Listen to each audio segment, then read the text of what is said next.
Alfredo Bonet es el secretario general del Círculo de Empresarios. Don Alfredo, buenas noches. Hola, buenas noches. ¿Qué tal? Bueno, vamos a ver, ¿dónde cree usted que tiene que poner el acento especial el gobierno de Sánchez para no chocar con lo que Bruselas ha aprobado y le ha sugerido o obligado a hacer? Bueno, todavía no le ha sugerido obligado a hacer gran cosa, pero yo creo que está claro que va a haber condicionalidad, es decir, va a haber condiciones.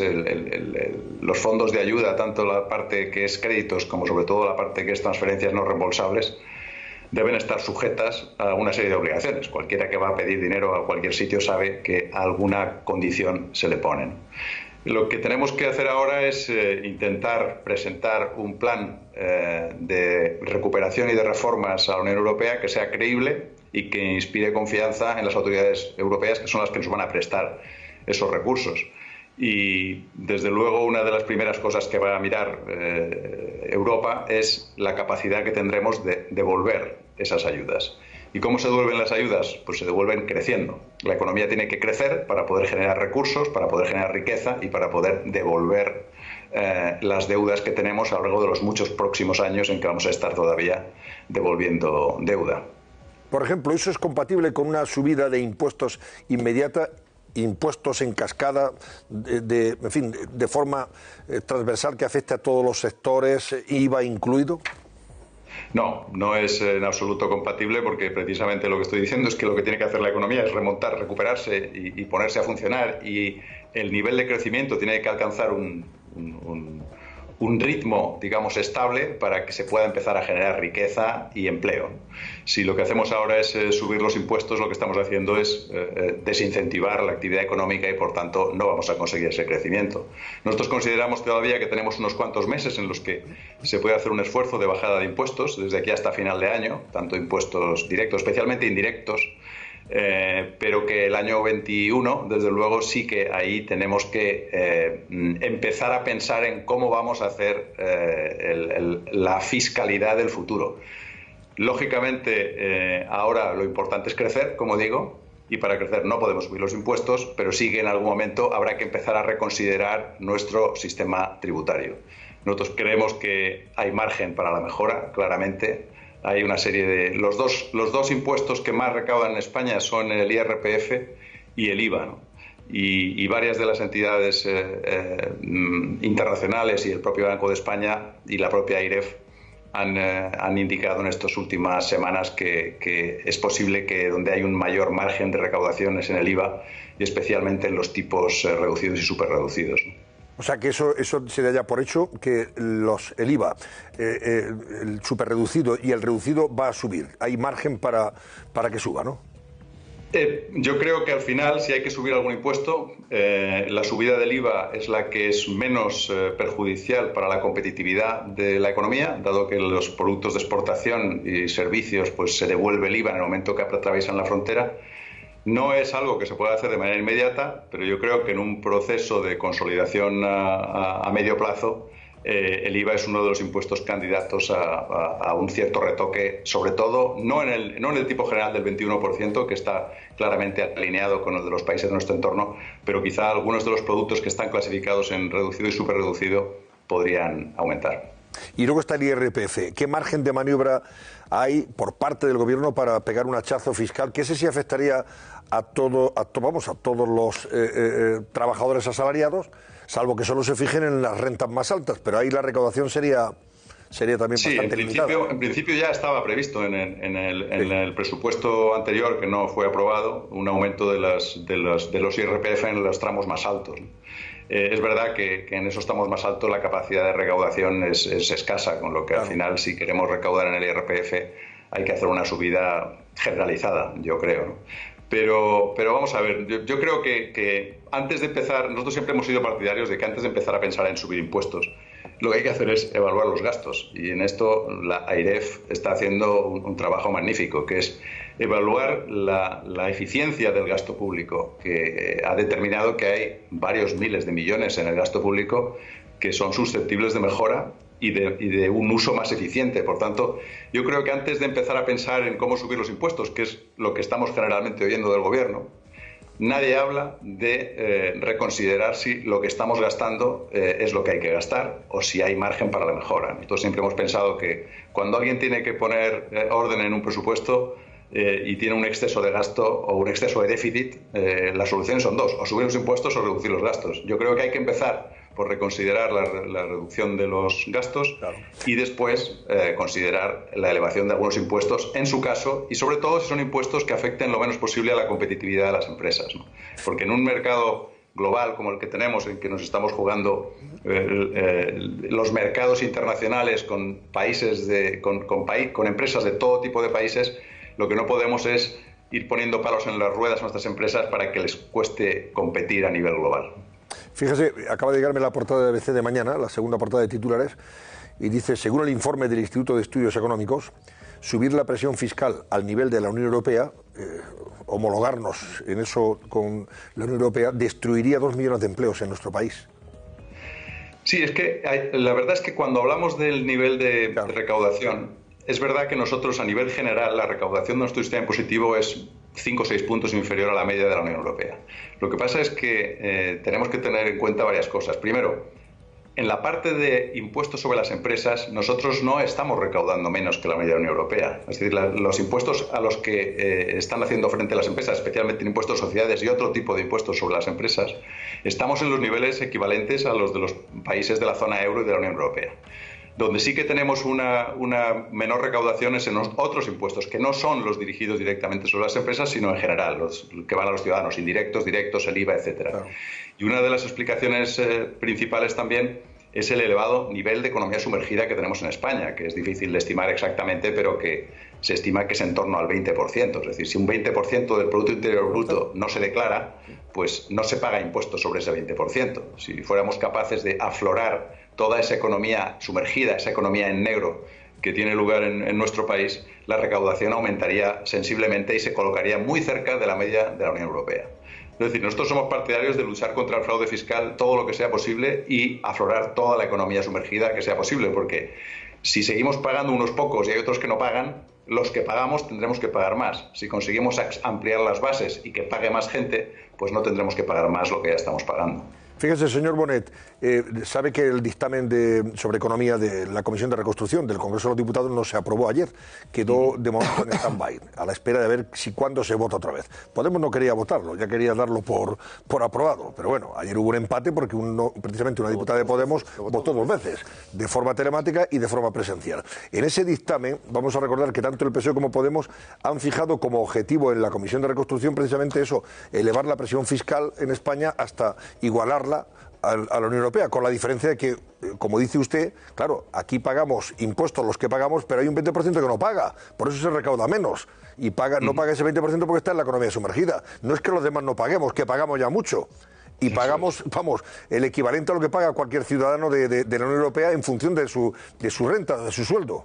Eso parece evidente. Sí, además de que ten en cuenta que cuando hablamos sobre todo la fiscalidad sobre las empresas, que es la que nos preocupa a nosotros más en el círculo por el impacto que tiene sobre la competitividad, es verdad que de cargas de impuesto de sociedades a lo mejor las empresas pagan menos que otras empresas europeas, pero en cotizaciones sociales, como sabe, las empresas españolas pagan más que nadie. Es decir, nosotros estamos bastante por encima de la media, porque en España las cotizaciones sociales de los trabajadores, la proporción que paga la empresa es muy superior a la que paga el trabajador, cuando en otros países de nuestro entorno es más equilibrada. Con lo que si nosotros sumamos lo que pagan las empresas por impuestos de sociedades más lo que pagan por cotizaciones a la seguridad social, la fiscalidad sobre nuestras empresas no está por debajo de la de nuestros socios competidores. Es decir, que el margen que hay para subir los impuestos en España sin afectar gravemente a la competitividad es muy, muy limitado. Por eso, claro, el Instituto de Estudio Económico habla de destruir casi 2 millones de empleos. Querían preguntarle, señor Bonet, Fernando y Maite. Estupendo. Hay una cosa, buenas noches ante todo, don Alfredo. Buenas noches. Hay una cosa que ustedes no dicen mucho, y eso que mire que en el círculo de empresarios hablan bastante claro, la verdad, pero no dicen mucho, y es que en España vivimos una inseguridad jurídica de todos los diablos. de todos los diablos, porque tenemos un gobierno que tiene dos almas económicas, tiene dos almas en muchas cosas. Una alma es monárquica, otra republicana, pero en este caso dos almas económicas. Entonces, esta inseguridad que tenemos sobre a dónde van a ir, cómo van a aumentar nuestros impuestos, qué va a pasar con nuestras pensiones, que hay distintas tesis sobre eso, qué va a pasar con la reforma laboral. Oiga, esto no da a los empresarios y a los consumidores y a todos en general una inseguridad jurídica que es difícilmente tolerable ya, ¿o no? Sí, y sí que lo denunciamos bastante frecuentemente. Es decir, estamos en unos momentos de los de mayor incertidumbre probablemente que hemos vivido en los últimos años, porque además la incertidumbre es el peor enemigo de la actividad económica, de la inversión, ¿no? Del emprendimiento. Si no sabes muy bien cuántos impuestos vas a pagar el año que viene, o cuáles van a ser las cotizaciones sociales, o qué es lo que va a ocurrir con la reforma laboral, pues difícilmente te vas a atrever a iniciar o a emprender o a ampliar un negocio. Entonces, el nivel de incertidumbre que ahora mismo tienen los empresarios españoles es muy elevado, porque como dice además muy bien, desde el gobierno se emiten mensajes a veces contradictorios o contrapuestos. Una parte del gobierno emite unos mensajes más o menos ortodoxos sobre lo que tenemos que hacer para salir de la crisis, mientras que otra parte del gobierno a veces emite mensajes que dicen lo contrario. Es decir, que yo creo que los empresarios están acostumbrando a este nivel de incertidumbre y a que vamos a tener que convivir con ella durante un cierto tiempo. Confiamos en cualquier caso en que con este nuevo programa del plan de recuperación y plan de ayudas habrá que hacer una hoja de ruta y habrá que hacer un plan de reformas y un plan de políticas económicas que se debería mantener en el tiempo, por la cuenta que nos trae el que vamos a recibir recursos europeos. Y yo creo que esta condicionalidad que va a venir asociada a las ayudas europeas es lo que nos debería llevar a aumentar esa seguridad jurídica a través de un programa de política económica que fuera más estable en el tiempo. Pero ya veremos. En línea con lo que decía antes Fernando Jáuregui, fíjese, en las últimas horas hemos asistido a esas dos almas de las que habla Jáuregui en el gobierno desde el punto de vista económico. Mientras Iglesias veta a Ciudadanos y al PP para sacar adelante los presupuestos, dice que unos presupuestos no pueden salir con la derecha porque está aliada con la extrema derecha, etcétera, etcétera. Hoy la ministra de Hacienda, Montero, pues le ha desautorizado al vicepresidente y ha dicho que no se pueden poner vetos ni líneas rojas y que esto hay que sacarlo adelante como sea. Y el vicepresidente además es partícipe de sacar las cuentas públicas. Pero me temo que, en fin, no sé si esto es postureo, le pregunto a usted, o realmente hay va a haber una presión decidida y contundente de Podemos para evitar que se pudiera llegar, en última instancia, a un acuerdo con Ciudadanos y el Partido Popular en el capítulo de los presupuestos. Es para mí difícil de anticiparlo, pero lo que sí es cierto es que el programa que nosotros presentemos a Bruselas va a tener que ser un programa ortodoxo. Es decir, un programa que no sea diseñado por Podemos, porque Unidas Podemos tiene unas recetas económicas para salir de la crisis que yo creo que no son consistentes con lo que pretenden las autoridades europeas que nos van a prestar esos recursos. Y por esto me parece que la propuesta o el plan que haya que presentar a Bruselas va a ser un plan bastante más centrado que el que le gustaría a Unidas Podemos. Que eso dé lugar a que en algún momento, cuando haya que votar las medidas de ese plan, Unidas Podemos esté dispuesto o no a apoyarlo, pues no lo sé. Pero es verdad que hasta ahora todos los mensajes son muy claros de que un mismo presupuesto por parte del Partido Popular y de Unidas Podemos es difícil que se aprueben. Ahora vamos a tener la primera prueba de fuego en un mes con los presupuestos generales del Estado para el año que viene. Es decir, porque una cosa es el plan de recuperación, que va a ser un plan a varios años, que es el que vamos a financiar con los recursos europeos, etcétera. Pero la primera prueba de fuego de qué es lo que vamos a hacer en el proceso de recuperación va a ser la negociación de los presupuestos generales del Estado para 2021. Y ahí es la primera, como digo, muestra que vamos a tener de la capacidad de pactar que tiene el Gobierno y de sacar adelante unos presupuestos. Porque además probablemente pues la legislatura está muy pendiente de que exista capacidad de aprobar unos presupuestos. Venga, brevemente, Maite Alcaraz.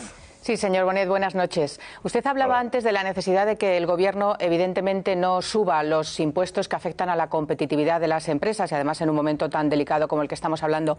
Pero la autoridad fiscal habla de la subida, por ejemplo, del IVA, del reducido y el superreducido. Eso no afecta y no daña al bolsillo de las personas más vulnerables, ¿no? Incluso también del sector de la hostelería, que se beneficia de ese 10% de IVA reducido. Si se sube, evidentemente, será un golpe también a uno de los sectores que más está sufriendo esta pandemia, ¿no? Y esta crisis sanitaria. Es cierto. Nosotros en España probablemente la mayor reducción de recaudación que tenemos en el IVA es precisamente porque todo el sector de hostelería, restauración, ocio en general, está en estos niveles súper reducidos de IVA o reducidos.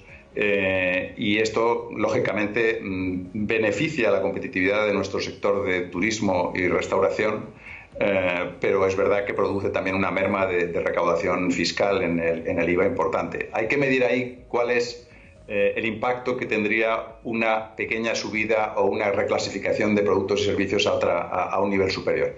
Precisamente lo que ha dicho la AIREF, y que es curioso, en el informe que acaba de emitir, es que, sorprendentemente, los que más se benefician de que estos sectores estén situados en los niveles reducidos y superreducidos son los ciudadanos de rentas más altas. Y, de hecho, sacan un gráfico diciendo que los mayores consumidores de turismo, de viajes, de restauración y de hostelería son las personas que tienen un nivel de renta medio alto y que, por tanto, no es progresivo el hecho de que haya este tipo de productos y servicios en esos niveles, sino que precisamente aparecería más como regresivo. Y por eso una de las propuestas de la AIREF es que, en vez de tocar el tipo general del 21% que todos pagamos como en general, que si hay algún margen de actuación sería sobre los niveles bajos y que eso no tendría una repercusión negativa sobre la distribución de la renta. Sí, pero el que tiene que comprar el azúcar, la harina, en fin, y otros productos básicos de primera necesidad y tiene una renta baja, al final, si le subes el IVA, lo va a pagar de su bolsillo también y va a ser el que va a convertirse en pagano de esa situación, por más de que, así es. Claro, de que la AIREF considere que son las rentas altas las que se benefician. Sí, no, yo como... Es que es así. Claro. Como yo decía, nosotros no tenemos ningún interés en que se suba el IVA, pero que digo que preferimos siempre que se vaya primero a buscar lo que se puede ahorrar en gasto público improductivo y después veremos qué se puede hacer en las subidas de impuestos y en la reclasificación que se puede hacer. Pero, como digo, si tenemos que tocar algún impuesto que tenga de verdad capacidad de recaudación en España, yo creo que los niveles reducidos y superreducidos del IVA probablemente serían aquellos primeros que serían candidatos a considerar. Alfredo Bonet, secretario general de Círculo de Empresarios, gracias por acompañarnos esta noche y muy buenas noches.